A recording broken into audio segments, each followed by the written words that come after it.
Good afternoon, everyone. My name's Robert Stevens.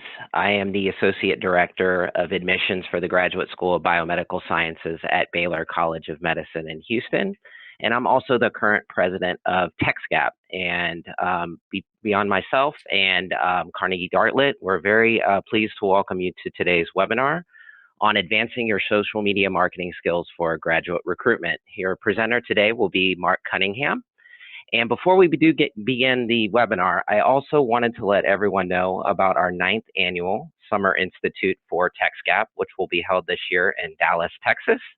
And that'll be on June 6th and 7th. As part of the event, we're going to once again partner with Carnegie Dartlet as they will be presenting our pre-conference institute on Thursday, June 6th. This 90-minute interactive workshop will be titled Perspective and Prospective, providing the answers, information, and user experience online for your future and current students. If you do like the webinar today, and I have no doubts that the majority of you, probably 100% of you, will enjoy the webinar today, definitely check out our Summer Institute and also the Pre-Conference Institute as well. More information on that can be found at textgap.com. Without further ado, I'm going to introduce Mark Cunningham and have him take away the webinar. Mark? Thank you so much, Robert. And I just want to, again, get started here with regards to the webinar. Just thanking Robert and TexasGap and actually the entire NAGAP organization for all the work that we've been doing together, historically and in the past, and looking forward as well. Really been great to work with the organization and provide content and opportunities like this to the members as a whole. So we'll go ahead and get started here and jump into the webinar for today, and hope you all find it very useful. So many of you might be aware that Carnegie Dartlet currently works with NAGAP to conduct and develop a insights report for digital marketing for grad recruitment. And as part of that process and part of the information that's included in the report is some survey work that we do with NAGAP members. And we ask them a lot of questions about digital marketing and the landscape of that on their campuses, and get a lot of great feedback from them that helps, again, inform the report and steer some of the areas that we pursue in terms of information and insights for what's shared. One of the questions that we asked as part of that survey, and this is from this most recent round of survey work that's being done to help with the report that'll be released next month, is the strategies that are being used at on the graduate offices of campuses and that are having an impact. And for the second year in a row, not really that surprising, paid social media certainly dominated the answers that we got back, both in terms of what's being used as well as what would be defined as having the most impact when it comes to digital marketing. When we ask the members what paid social media channels they are using, you can see here how it kind of plays out in terms of the different platforms that are being used at the graduate level for digital marketing on campuses. Really still not much of a surprise that Facebook is dominating, but then you see following that in pretty even levels is LinkedIn, Twitter, and this year Instagram jumped up to really kind of play in the same space as those other platforms, whereas it lagged quite a bit behind with last year's survey results, which is pretty interesting. So lots happening there in terms of usage, adoption, focus of social media within the graduate offices for marketing today and across a variety of platforms. So what happens is that when we try to kind of wrap our arms around all that's happening and staying up to date with everything that's possible within social media for graduate digital marketing, it can be pretty complex, it can be pretty overwhelming, and so it's important for us to really make sure that we have the opportunities like today to do all we can to stay on top of as much as possible, again, especially as we think about specific to graduate audiences and opportunities. So when we think about kind of how overwhelming it can be or how tough it can be to kind of keep up with each platform and what can do what and where we should be, we always really hammer home and emphasize the need to take a few key steps first, right? The first is to take that step back and really determine what your goals are as you're thinking about the world of social media and marketing across it, right? So that should be where you're always starting the conversation. and then thinking about your target audiences, right? Those are the two things that should start every meeting, every conversation, every strategy planning, right? And then you will start to investigate which platforms and which opportunities are right for those first two answers, right? So we oftentimes will get phone calls or inquiries and asks about, hey, we want to run a campaign on LinkedIn, or we want to run a Facebook campaign, whatever it might be. And we'll immediately ask why and what are you trying to accomplish, versus just simply, okay, let's execute a Facebook campaign. There are so many times where it makes more sense to explore a different option on a different social media platform or elsewhere, because of the audiences and goals that are involved in what's trying to be accomplished. The good news is there's tons of information and data out there that can help inform some of those decisions once you've determined some of your goals and audiences, right? So this is some of just the recent Pew Research data that was released in terms of some of the breakdown of the different social media platforms and the demographics behind those. And this is the type of thing that you can really dig into on a regular basis to really help construct your strategy, right? So at the grad level, you can look at things, again, at the demographic level, around the percentage of different age ranges that are using different platforms today, right? You can also see things like income level or education level highlighted here that really will break down what platform might make the most sense for the particular program you're looking to promote or the audience that you're trying to reach. And these types of resources also really kind of highlight or narrow in on some of the trends that might be happening today that could be relevant for something that you need to explore that you weren't before. So great example being just some of that younger adult population and the adoption and increase in usage for platforms like Snapchat and Instagram, right? So things, again, like Pew Research and Sprout and Hootsuite are great options to be digging into for helping to inform your strategy. At Carnegie Dartler, we're constantly publishing and updating what we term as our social media cheat sheet. This is just a snapshot of the kind of first page of it, but it also goes into some more detail around what we kind of see work best and audiences that you can that we see working best, or targeting strategies, that sort of thing, across the different social media platforms. And so you see here that when you look across some of these main platforms, you see certainly Facebook is one that we would consider being very valuable and relevant for graduate. LinkedIn, obviously, Twitter as well.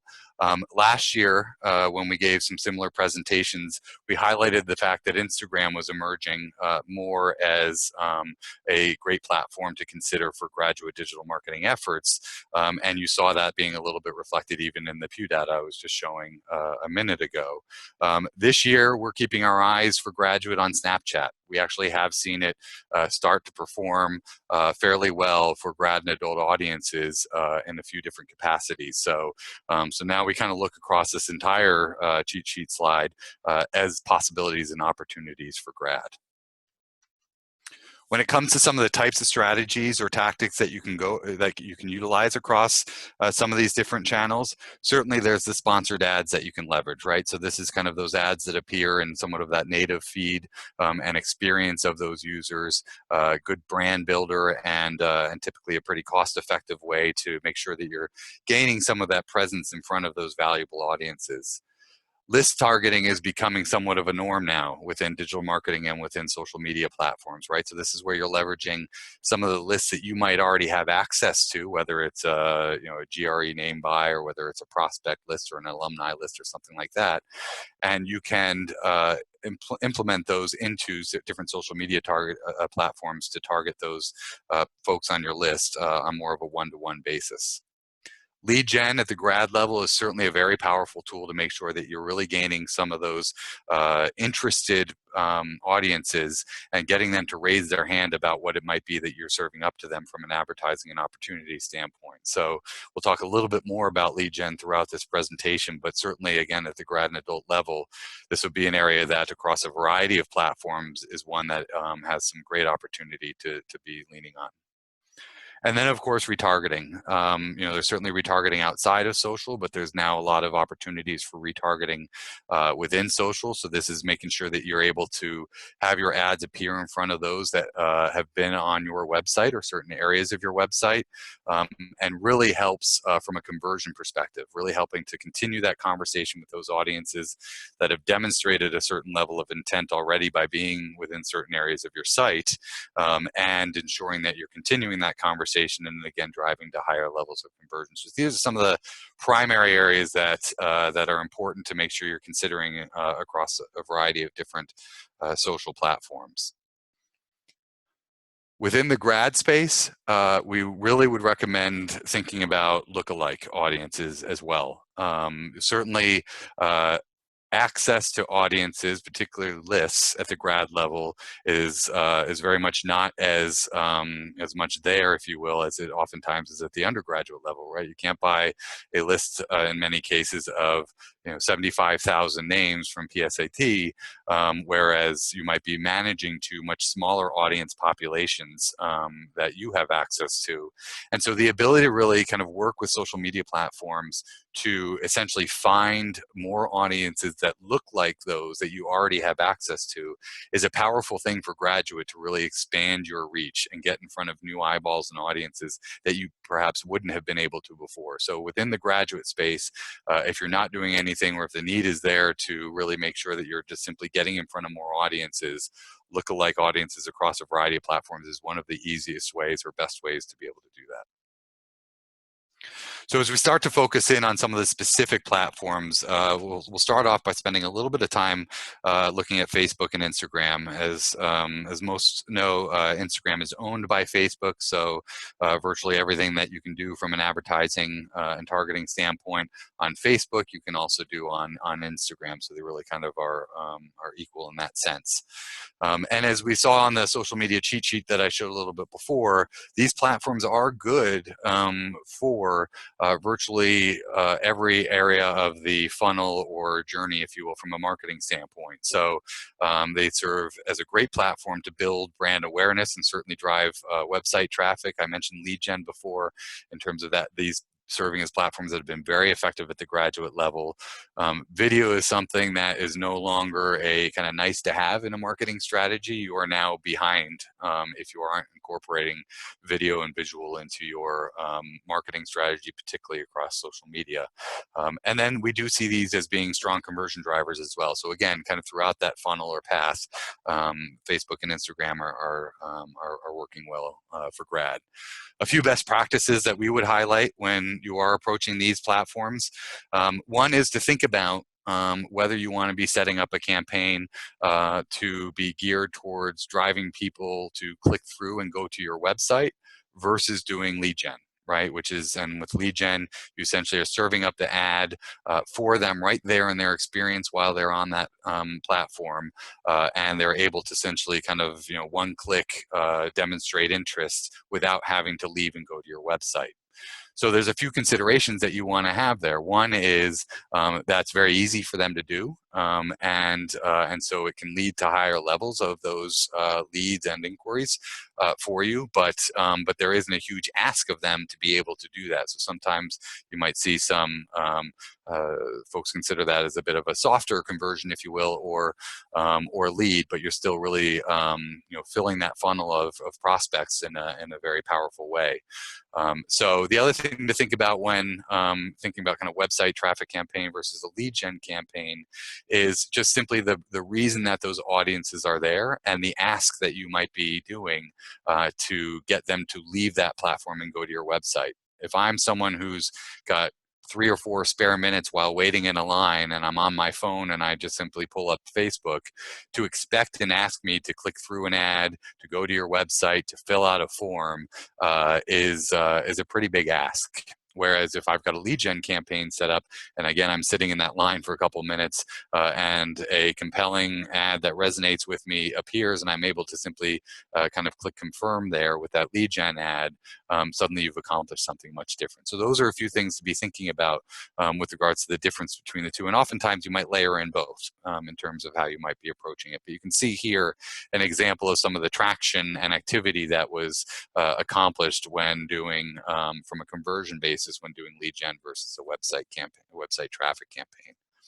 One thing we would just say is that if you are doing a lead gen campaign, the landing page that you're bringing people to after they have filled out or completed that lead form should never be another RFI form or request for information form, right? It should be something, should be new information, valuable information for them, but you've already just captured their information, so it shouldn't be another ask like that. I also would just highlight, if any of you are focused on any international recruitment, we have seen lead gen work very well in international markets as well. So as you are thinking about any of those types of strategies and areas of coverage, think about lead gen to really be able to capture some of that interest with some of those international populations as well. It's been very kind of cost effective and efficient for some of the campaigns that we've seen run. I mentioned list targeting before. It's available across a variety of platforms. The one thing I would just say is that you need to consider scalability. Again, I know this is a challenge sometimes in the graduate world, but really to get some of that traction and scalability, you do want to think about having a minimum list size of ideally 3,000 or so, but certainly 1,500 being kind of the bare minimum that you would want to consider for that. And again, if that's a challenge for you in terms of having a list that you can go after for true recruitment purposes, you can take a smaller list that you might have and build a lookalike audience off of that. So whether that's a list of inquiries or alumni or enrolled students or whatever it might be, you can essentially identify that those are valuable students that we want to find more that quote unquote look like that. And so you can use those to build out that audience further. For retargeting, which I had highlighted before, an important thing to keep in mind is that those people have already been on your website. So when you are constructing any sort of retargeting effort, make sure that your message to them, the ask of them, the call to action, represent those next steps in the funnel, right? So I'm someone who already knows a bit about you. I might know something about the programs that you have to offer and some of the content that I was able to consume on your website, right? So so make those retargeting ads be something about something new, right? The upcoming open houses or events, application deadlines, or simply that kind of ask for a deeper call to action, if you will. So instead of a learn more, request information, whatever, enable yourself to get people into your CRM and communication flow. We obviously have a lot of scenarios where we have more niche programs that are tougher to kind of build traction around and have smaller audiences and very specific audiences. One thing that we would definitely recommend is to do as much kind of outbound or new audience targeting and reach as you can before really kind of launching a retargeting campaign for niche programs. The reason being is that retargeting needs a kind of scalable audience to gain traction and start delivering ads. And if your program is too niche and the audience is too small, it's going to sit there without really picking up any steam if you're just really relying on the retargeting element. So getting out in front of new audiences, making them aware of the programs that you have to offer, driving them to your website, and then retargeting them after they've left, that's where you'll start to kind of build that circle of activity there to help accomplish what you. And I'm not talking, when I talk about outreach, just simply social outreach. That could be accomplished through display, pay-per-click, other channels as well. But you need to create some of that awareness and get them to your website to really build that retargeting population. Within Facebook, it's considered to be essentially a no-no to include text on the images. So just as a quick FYI and kind of pro tip, if you are running any sort of Facebook campaigns with images that you have there, you should avoid using text across those images. Facebook just simply does not like that, and you'll have challenges with your ads getting served if you do have text across them. But just know that that isn't the case across all social platforms. So it's primarily a Facebook thing that you need to be thinking about. So across some of the other platforms like LinkedIn, certainly it can be a positive for you, and certainly with Instagram stories and Snapchat ads, particularly as some of those are being viewed without sound, having that text overlay can be powerful. So just something, a bit of a side note to consider there as you're thinking about some of the best practices and tips for constructing your Facebook and other platform campaigns. When you are creating those ads on Facebook, just some few kind of key things to make sure that you're thinking about. Certainly relevant ad copy, right? So really taking that step back and considering your audience and who they are and why they're there and what will resonate them. So creating relevant ad copy for them, having strong images and headlines, right? So just something that's very clear for them that will stand out. We don't want to get kind of too fancy here, and just really make sure that it's having the impact that we need it to. And then always thinking about your call to action, right? Filling in that blank for that audience of, I want to fill in the blank, right? I want to apply now.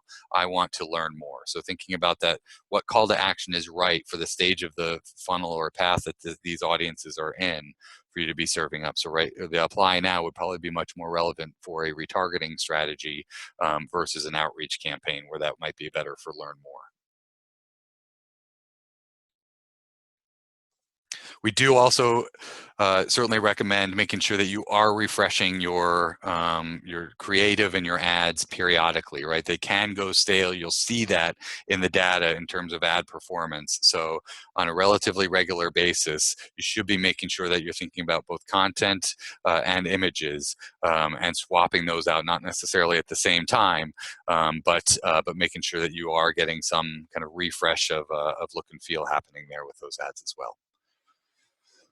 Lastly, in this section, I would just talk about engagement audiences. So when you're thinking about Facebook and Instagram, engagement audiences is certainly something that can be taken advantage of here. And what I would say, the comparison I would make to engagement audiences is one to email marketing, right? So if you are setting up an email marketing campaign, it might be that you're able to set it up so that first email goes out, and people who click on the email will then get a certain kind of email B, versus the people who don't click on that or open or click on that email, they'll get email C, right? So engagement audiences works in the same, in a similar way, in the sense that you can set up campaigns so that certain types of ads are being served to them based on their engagement with your campaigns prior.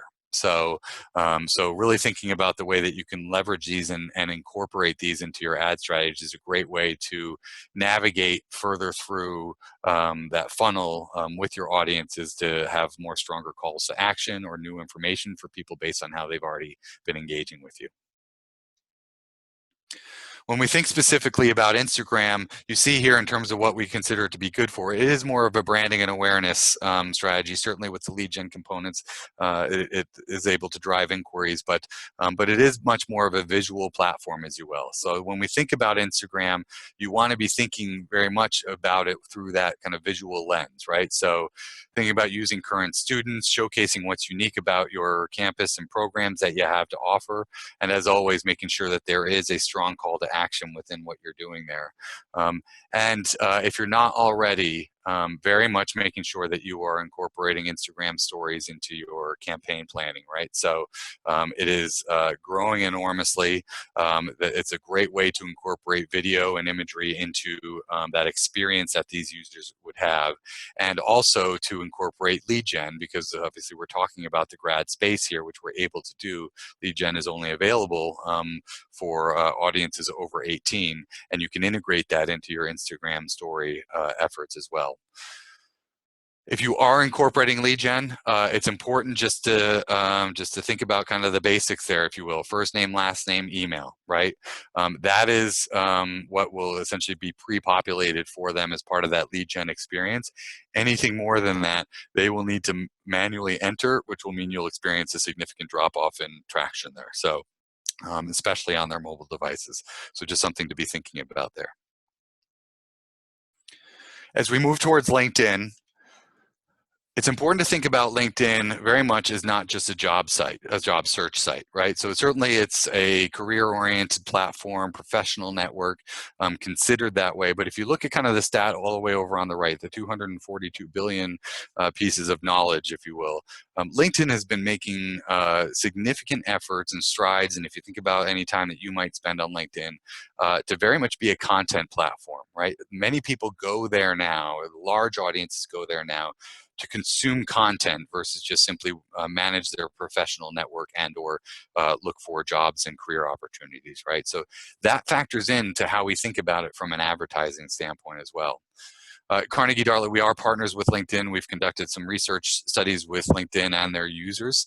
One that we had run last fall to their prospective students at the graduate level was one that we got some interesting data back in terms of prospective graduate audiences and their thinking and mentality around LinkedIn versus other social networks and that sort of thing. But one thing that they did find is certainly three of four grad students are interested in continuing their education. So in terms of those users on LinkedIn, there is an interest there in terms of further opportunities for their education. They also told us that they are 2 times more likely to use professional networks over social networks in terms of researching programs that are available to them. So when they're thinking in that mentality, they are telling us that they're going to LinkedIn as one of their first options for some of that research. Very interestingly is that the majority of them also expressed an openness to communicating with admissions professionals via those professional networks. So as we think about all those ways that we can connect with those audiences, actually connecting directly through LinkedIn and communicating directly through LinkedIn is one that's important to keep in mind. And then lastly, most of them did say that they were early in their decision process as grad prospects. So if you think about the opportunity that that represents to make them aware of what it is that you have to offer, and assuming that you're getting in front of the right audiences, that presents a great opportunity when you consider the fact that the bulk of them are at that stage of consideration. Something that many find surprising, because I think there's a lot of assumptions about the types of audiences that are on LinkedIn, but there's a variety of different types of industries and populations that really are leveraging and using LinkedIn on a very regular basis. So we often hear surprised with some of the numbers around nurses and teachers that are on LinkedIn and are there for possible opportunities from a marketing perspective. These are significantly growing areas of population for LinkedIn, as well as some other industries. So again, what I would say is simply don't make assumptions. So I was talking about some of the, the Pew data and other opportunities, and simply you could just also look at this within LinkedIn to see what type of audiences are there, but don't make any of those assumptions around a specific platform versus another. In terms of ad tactics or advertising tactics across LinkedIn, you can see again kind of that path or funnel here, and what LinkedIn says really is best served for the different stages of that. So sponsored content and retargeting to really drive some of that awareness when you're thinking about more that inquiry level. That's where you want to be thinking kind of text ads along with those, as well as starting to consider InMail as a part of that equation for advertising tactics on LinkedIn. And just keep in mind that as a user of LinkedIn, you are able to get exposed to 3 to 4 pieces of sponsored content every 2 days, right? So, so this again speaks to the importance of having either some creative refresh or multiple creatives running if you are doing sponsored content on a platform like LinkedIn. InMail is certainly a powerful tool to be able to leverage on LinkedIn, really to speak to a very targeted audience in a very personal way, if you will. It also is much more accessible now than it used to be in terms of some of the kind of cost barriers to entry. So we would certainly advise considering this as you're constructing any sort of campaign that's leaning on LinkedIn. But what we would say is to think about kind of building some of that awareness before you're simply appearing in the inboxes of those audiences, right? So, so just like what we often see in the traditional marketing world of, accomplishing some of that awareness through some email campaigns before you might drop a mailing, same logic holds true here. So if you are exposing kind of your brand to the audiences that are on LinkedIn with sponsored content in advance of that LinkedIn InMail send, there's going to be a much higher likelihood to open those emails and engage with those emails because there's now going to be some familiarity. So we very much recommend thinking about that as part of the overall integrated strategy. As we look to Twitter,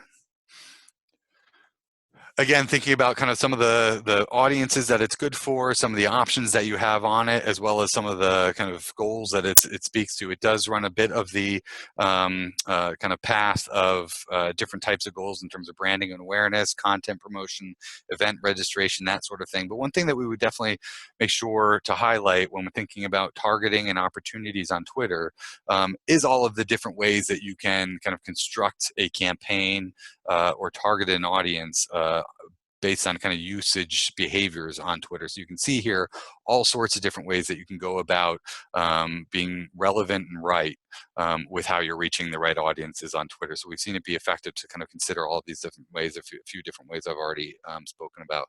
One which I'd highlight is keyword targeting. So there's certainly a lot in the world of keyword targeting within pay-per-click and search engine marketing efforts, but you can do a lot of that same type of logic for targeting on Twitter. People are engaging with content, they're searching for content, they are tweeting content, and that can be used in terms of keyword targeting for how you might be serving your ads in front of audiences. So thinking about the keywords that they're using in their tweets that they're engaging with and searching on, again, can actually be worked into your targeting strategy.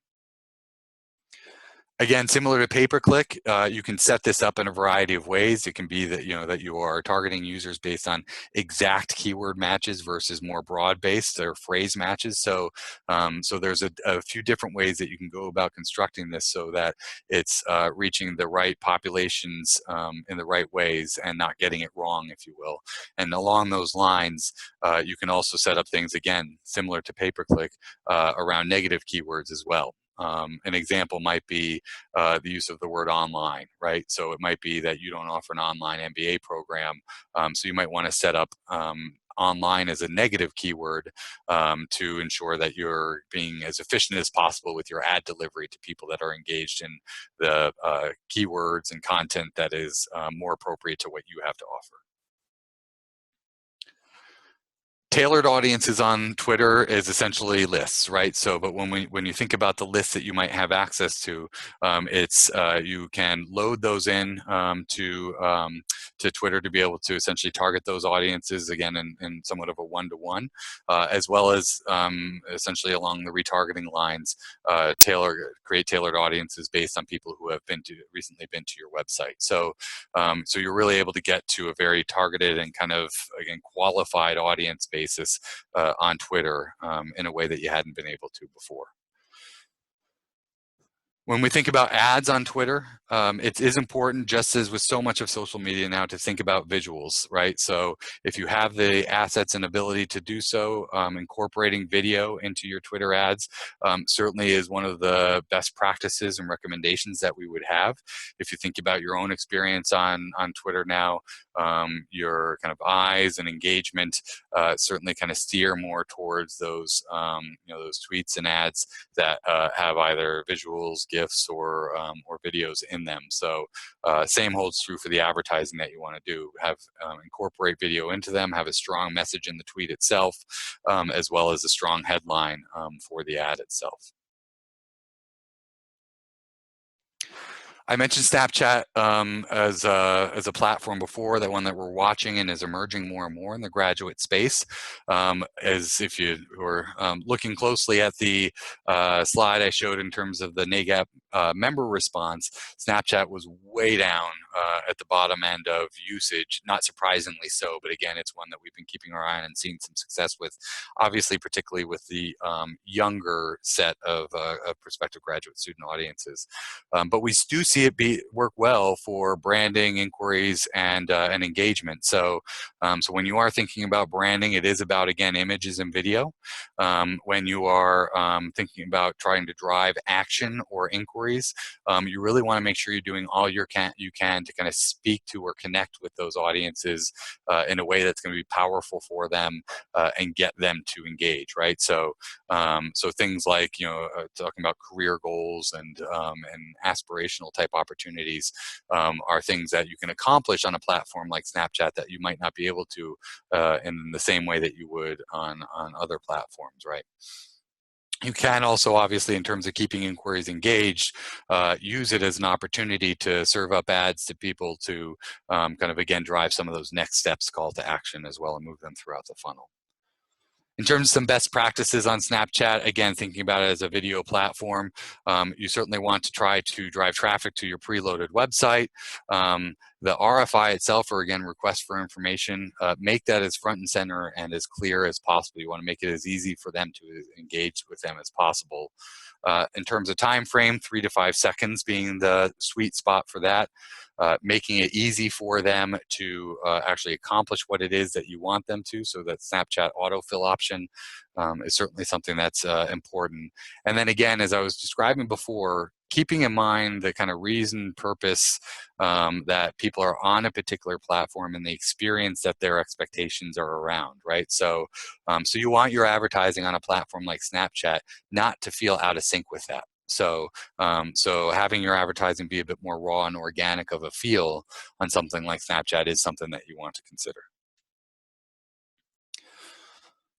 Within Snapchat, it's also one feature that they have is essentially the world of geofencing, if you will. So much of what Snapchat involves is location-based, and you are able to do targeting based on people's locations within the Snapchat platform. So we hear so much interest, and this is actually part of the survey results outside of social media in terms of wanting to learn more about quote-unquote geofencing. And one of the things that we actually addressed in the presentation we did at the annual NAGAP conference, and will be part of the report, is just the whole world of location-based advertising versus just simply thinking about geofencing. And this is a perfect example of that, is that you can actually essentially accomplish the quote-unquote geofencing tactic or model of targeting within Snapchat. So if you're thinking about kind of wanting to go that route, this is an area that you can do that.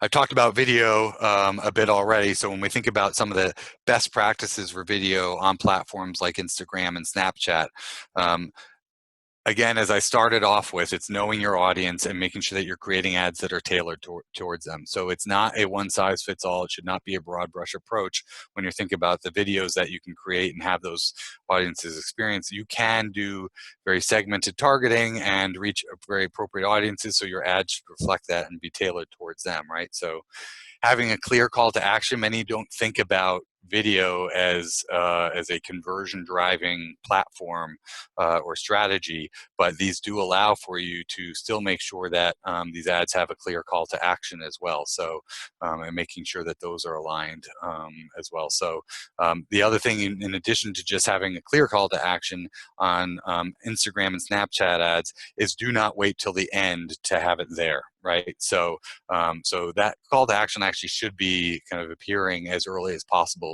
within the ad experience as well. And it's crazy how often we see ads out there that aren't presenting the brand, the logo, just simply who it is, very clearly and right away. So making sure that that's very clear both at the beginning and throughout the video. So many users, as I mentioned before, are experiencing or consuming this content without their sound on.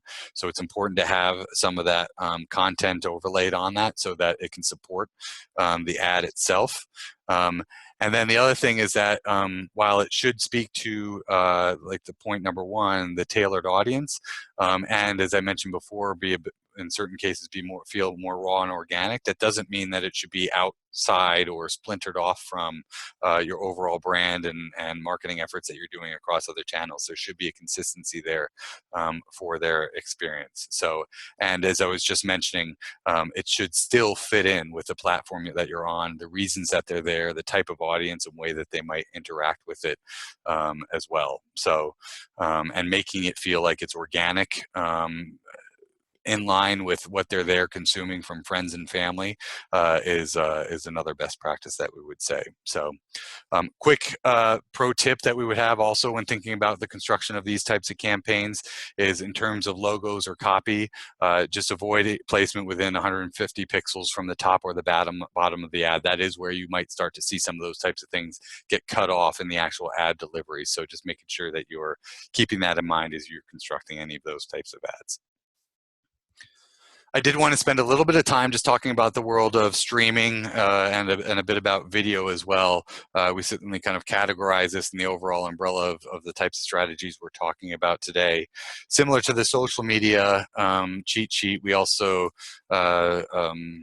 put out a streaming media cheat sheet as well. And you can see here that across a variety of these platforms, they do serve as good opportunities across a variety of audiences as well. So as we think about Pandora, Spotify, and even Hulu, in terms of the goals that they accomplish, it shouldn't really be much of a surprise in terms of the types of platforms that they are, that we see them as being best for more of your branding and awareness type strategies, right?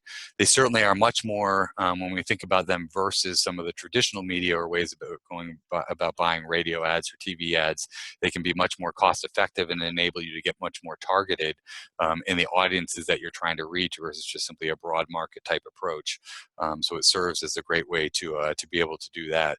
And again, we see them having a place and working well across all different types of audiences to include graduate. In terms of some of the targeting that is available within them, you can see there are a couple baseline variations there. Really, just with Pandora, you're able to do behavioral and list targeting, versus Spotify, you're able to do behavioral list as well as retargeting on Spotify. If you are leveraging any of these types of platforms, a few, or in particular Pandora and Spotify, a few best practices that we would say is, again, this is similar to some of what we've described before, but including a clear call to action, staying on message and staying focused, getting to the point pretty quickly as well is something that we would say is important, as well as keeping a consistent tone and tempo to ensure that it's going to be completed on time, if you will, and then making sure, again, it's speaking to the audience. Because of the targeting capabilities that are on these platforms, you do not need to be as broad brush, and so you can speak pretty specifically to the audience that you've set up the targeting parameters around. In terms of just simply quantity or time of the ad, 55 to 75 words is what you should be targeting on these. And again, from a call to action standpoint, incorporating at the end some click now, click the image, tap now type language for these is important, just based on the experience and the way that this type of advertising is consumed. So I did want to move a bit into the world of YouTube for just a minute towards the end of this. We talk a lot about, and especially with the work that we do with Google and YouTube, the fact that search, in the world of search, Google search, that's capturing people's interest, right? But video really is what has the opportunity to move people. That's where that kind of human connection can really be established. You can really accomplish a lot of that kind of feeling that will make the difference for someone in their kind of consideration and evaluation of what it might be that you have to offer. So when we think about YouTube, a few of the stats, and these again are actually grabbed from resources like Pew and Sprout and Hootsuite, but it's enormous, right? It's the second largest search engine out there. There's over 30 million people on the platform daily. As we do think about the kind of graduate level audiences. The majority of them are using YouTube or watching YouTube on a monthly basis. Education level, 2/3 of them have at least some college education. So those audiences that are potential prospects for graduate opportunities are there. It's certainly increasing in terms of mobile adoption. The consumption of video is happening a ton more on mobile devices versus others, so that's always a factor that we need to be considering. And that time that we are spending on YouTube is increasing on a day-to-day basis, so it just is becoming more of the norm in terms of the type of digital content that we consume on a day-to-day basis. So something that shouldn't be of much of a surprise is that in terms of traditional television versus a platform like YouTube, the millennial generation certainly prefers YouTube over traditional television, and the fastest growing age groups on YouTube in terms of demographics are actually the 35 and over and 55 over age groups. So again, when we think about some of those graduate and adult populations, YouTube is one that that is important to be thinking about how we can leverage that to get in front of them. It also is the cord cutter element of things that we need to think about at this adult age level, right? So more and more adult audiences are moving to YouTube type channels for consumption versus traditional TV. So what we might be able to accomplish from a reach and advertising standpoint on traditional TV advertising in the past is now becoming an unreachable audience, and one that we need to simply consider platforms like YouTube to be able to get in front of if we're thinking about that as part of our strategy. A couple of the primary ways that you can advertise on YouTube is through TrueView in-stream ads. This is essentially those ads that would appear before the video that they are essentially there to consume. So almost the commercial that is happening, prior to that. So that's one of the primary ways. So you can again kind of incorporate a lot of different targeting behind that, so that your ad is appearing in front of the right type of person that's about to watch that video content. As well as I mentioned before, YouTube being the second largest search engine out there, you can have TrueView discovery ads, which is essentially your ads appearing in the search results for people that are searching on a variety of different things and videos that they want to watch on YouTube as well. So we see both of these being very effective and great ways to get in front of audiences that are demonstrating a certain type of intent or demonstrating a certain type of behavior based on the videos that they're either looking for and or watching. Something that's often not considered, again, second biggest search engine out there, is that YouTube needs to be looked at through an SEO lens as well. All of your institutions have some sort of presence on YouTube. You might have a more robust presence in terms of your YouTube channel or different types of videos out there on all the different types of programs or schools of that you have to offer or have. All of these need to be considered from an SEO standpoint. So everything from their search performance in terms of when and how they're coming up when people are searching on different things, and things like titles and content, as well as excuse me, incorporating your link and calls to action into that content as well. So again, oftentimes this isn't necessarily thought about to the extent that it needs to be. So thinking about YouTube as a true SEO strategy is something that's critical for you to be accomplishing what you need to be on that platform.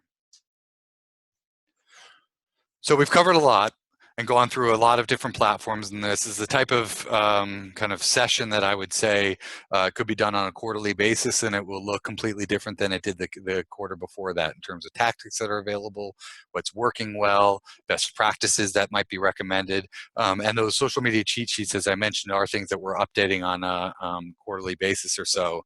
We have available in PDF, and we can send those out anytime. But in terms of some of the now what's, one thing that we would really just stress is to not rely on, at the graduate level, not rely on just some of the basics for social media targeting. Each of these platforms offers so much that you can dig into to make sure that you're getting in front of the right audience based on the behaviors that they're demonstrating, based on the interests that they're demonstrating, based on who they are and where they've been and what they've engaged with, that these are all layers of targeting that can ensure that you are being as efficient as possible with your social media marketing strategy. And again, especially at the grad level, this is so important to get as specific as you can and right as you can and test it to ensure that that's all being as effective as possible. Along those lines, ensuring that with the targeting levels that you can accomplish with this is that you're constantly testing and making data-driven decisions. So while we do recommend A/B testing and looking at what will work best versus something else, try not to do every element at once. So it should be certain components or pieces at a time, so that you can really get a sense of what one thing worked versus versus another thing. It shouldn't just be all sorts of different variables that are incorporated into any A/B testing that you're doing. Certainly letting the data tell you what to do next, right? So things like impressions and people reached, but the click activity and engagement to your website, the leads that you're generating, click-through rates and overall engagement that the social media platforms can tell you, like likes and shares and that sort of thing. Those are all data points that can help as KPIs for determining and painting the picture of success. So leaning on that data is important. I've said this before in this session, but periodic refreshes are critical, right? So swapping out images, video assets, ad copy, as well as making sure that you're refreshing the audiences that you have constructed as well. So it's not just about the ads themselves, but ensuring that you are doing refreshes on retargeting ads, lists, that sort of thing, loading in those new lists or updated lists. Those types of things are important to keep your campaigns fresh, both in terms of ads and audiences. And the beautiful thing with digital and social is that if something's not working, you can adjust it very quickly, right? It's not a TV ad that you bought 6 months worth of airtime that kind of needs to sit as it is, or those 10 billboards on a highway that kind of are there where they are. You can adjust things and turn things on a dime with regards to things that may or may not be looking like they're working within social media strategy. But the one thing that we would say is ensure that you are giving it time to at least run enough of its course to tell the right story from a data perspective. So while you can make adjustments very quickly and very often, you do need to make sure that you're letting things kind of gain steam and be able to present the data that you need them to. So finally, what I would say, and this is coming from our friends at Sprout Social in terms of some of the information and some of the perspective that they provide, is that within the world of digital and within the world of social, so much often comes down to that, we need apps and we need enrolled students, and that's obviously so key and so important. But it's also important to think about each piece of the equation, right? And so as Sprout Social puts it, expanded awareness, increased consideration are both key elements of return on an investment or ROI. So social in particular plays such a huge role in establishing that initial connection, that initial awareness, getting people aware of what the types of programs that you have to offer, establishing that connection and feeling about the potential of pursuing an opportunity like that. And then so much can occur from there in terms of the more kind of conversion-based activity. But just keep taking that step back and remembering that it is about kind of those humans that we're trying to get in front of and connect with is a key thing to think about and keep in mind as we're thinking about social overall.